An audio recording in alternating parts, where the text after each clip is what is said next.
You stuck through that. Your thoughts on what you just heard? That was something else I kept saying to myself, you're done now, right? I kept thinking he was going to have a concluding remark and make America great again. I guess we heard a few times in the Daily Mail poll. We heard that times. twice, and about one of his Bob, what's his name now? Bob Costello was mentioned a couple of times. That came up twice. It was interesting. What did you think of that?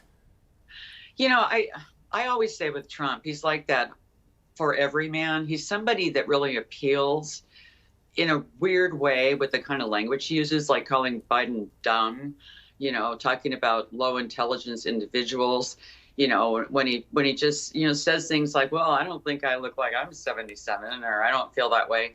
There's something about what he does that seems to resonate because it's very basic speech that everybody can relate to, and he kind of has these themes. On the other hand, it seemed pretty unhinged. I mean, it was, I don't know where we were going sometimes. You know, go this way, go that way. Hard to follow. So, like I said before, we're a pretty divided nation, and he is up 6 points in the Daily Mail poll, or the poll that they cited. And a lot of people like him, and a lot of people hate him. And so he had to get up there and do a lot of work, which was, what would he say if he testified? He did that. Why doesn't he think Cohen's credible? He did that. Why does he think the judge is corrupt? Well, he did that. Mm-hmm. He got in all of his digs, and what's my appeal? He tells everybody what his appeal points are. And then he goes on to say, November 5th is the most important day in American history. And then he puts their website out for fundraising. I mean, he accomplished his goals, and it was just something else to watch. I guess we haven't seen him in a while up, doing what he does as Donald J. Trump. Now, from a legal point with his appeal, was anything said that could get him in trouble or could affect the appeal? Any more than Donald Trump can affect the appeal? Oh, he just said that he's still under the gag order. So he wouldn't mention Cohen's name for that reason. But the judge could still put him in jail. And he's got to remember that this is the judge that's going to sentence him. So he doesn't want to make the judge mad anymore, which he seems to have done already. But with respect to other, parts of the appeals, certainly he can talk about what they're going to raise, and he did do that. And I thought he did it pretty effectively in talking about the kinds of issues that should be looked at. And one I forgot to talk about earlier is why they brought in the evidence of Stormy Daniels and his encounter.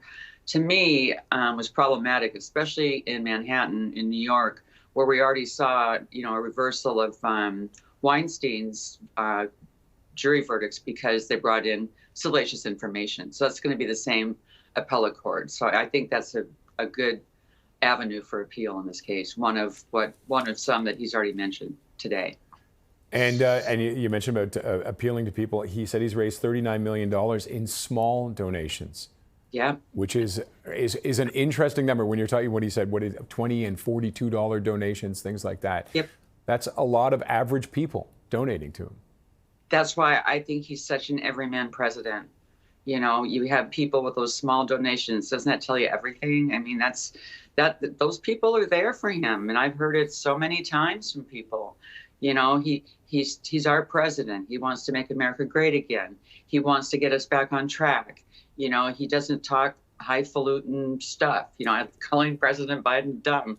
I mean, people look at him, and a lot of people really like him and believe in him. He's pretty squared away and kind of 2 feet on the ground, and he's just like us. He's the president just like us. And so those are those people. It's reflected in the donations for sure, and in the votes. Okay, well, we'll leave it at that. There's lots to come, but thank you for sticking around and talking afterwards. My pleasure. It was quite worth watching. Lawyer and legal analyst Anne Brenner.